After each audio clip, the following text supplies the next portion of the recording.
Hello everyone, स्वागत है सभी का हमारे यूट्यूब चैनल में। आज के दिन में द्विघात बहुपद का गुणनखंड करना बहुत ही आसान तरीके से सीखने वाले हैं। अगर आपको द्विघात बहुपदों का गुणनखंड करने नहीं आता है तो आज की इस वीडियो के माध्यम से मैं आपको 100% गारंटी देता हूं कि आपको द्विघात बहुपद का चाहे कोई भी सवाल हो गुणनखंड करने वाला, वो आप बहुत ही आसान तरीके से कर पाएंगे। लेकिन आप कैसे कर पाएंगे ये जानने के लिए आप पूरी वीडियो के अंत तक जरूर बने रहिएगा। मैं आपको 100% समझाने की गारंटी लेता हूं, ठीक है।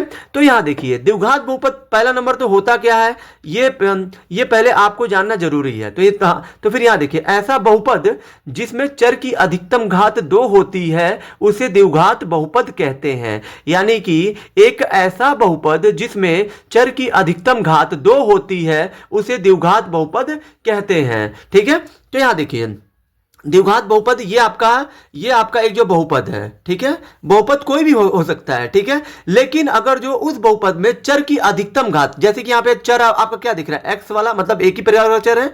अब जो इस चर की अधिकतम, अधिक से अधिक घात क्या है, 2 है ना। तो 2 का मतलब द्वि का मतलब 2, घात का मतलब घात, यानी कि जिस चर की 2 घात होती है, जिस बहुपद में चर की अधिकतम 2 घात होती है उसे ही द्विघात बहुपद कहते हैं। अब यहां देखिए, जैसे कि हमारा द्विघात बहुपद दिया 18x², ठीक है। 18x² प्लस 29x और ये प्लस 3 दिया है, ठीक है।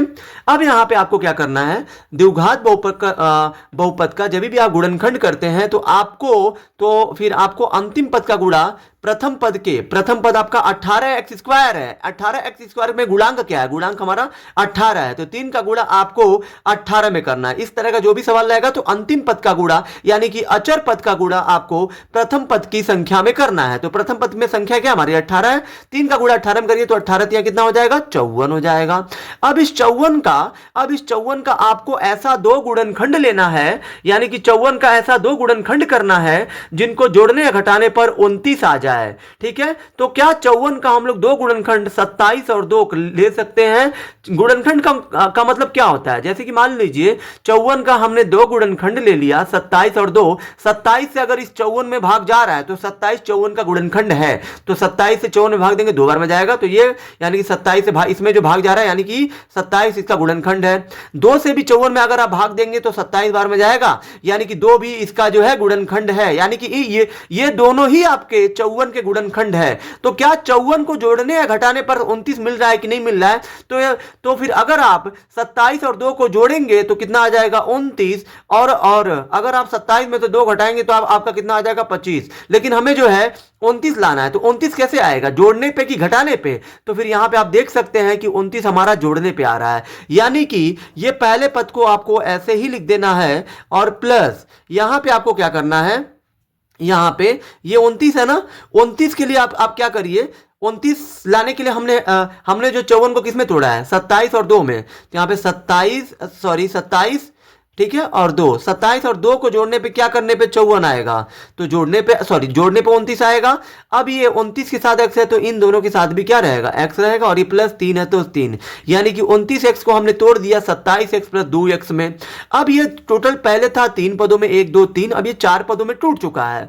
तो अब आपको प्रथम 2 पदों में और जो अंत के 2 पदों में देखना है क्या कॉमन है। तो 18 और 27 को कौन काट सकता है, यानी कि 18 और जो 27 को ऐसी कौन सी एक अकेली संख्या है बड़ी से बड़ी जो इन दोनों को भाग दे सकती है, तो वो 9 है, क्योंकि 9 से 18 और 27 दोनों में भाग जाएगा, ठीक है। अब यहां पे देखिए x पे 2 है, यहां पे x पे क्या है 2 है, मतलब 1 है, ठीक है। पहले तो संख्याओं में हो गया 9 कॉमन, चरों में देखेंगे क्या कॉमन है, तो फिर यहां पे चर पे x 2 घात है, यहां पे चर पे 1 घात है, तो जिसकी घात छोटी होती है वही कॉमन लिया जाता है, यानी कि x कॉमन लिया जाएगा। 9 से 18 में भाग दीजिए 2 बार में जाएगा, x पे 2 था 1 बाहर ले लिया तो 1 बचा अंदर, प्लस अब ये 9 से 27 भाग दीजिए 3 बार में जाएगा, x आपने बाहर ले लिया तो अंदर x नहीं रहेगा। अब प्लस 2 और 1 को कौन भाग सकता है, कौन काट सकता है 2 और 1 को, तो 2 और 1 को सिर्फ 1 ही काट सकता है, 1 के अलावा ऐसी कोई संख्या नहीं है जो 2 और 1 को काट दे। तो यहां पे 2 और 1 में 1 कॉमन हो गया, क्योंकि 1 दोनों को भाग दे सकता है इसलिए 1 कॉमन है। यहां पे x है, यहां पे x नहीं है, तो x कॉमन आपको नहीं लेना है, क्योंकि x से यहां पे अगर है, यहां पे होता तब हम लोग x से बाहर लेते, लेकिन बाहर नहीं लेना क्योंकि x खाली इसी में, इसमें नहीं है, यानी कि सिर्फ 1 कॉमन है। अब इस 1 से 2x में भाग दीजिए तो 2x आएगा, और ये प्लस से प्लस में भाग दीजिए तो प्लस आएगा, 1 से 3 में भाग दीजिए तो 3 आएगा। ये दोनों कोष्टक आपके जो बराबर आने चाहिए तभी आपका गुणनखंड सही होगा। होगा।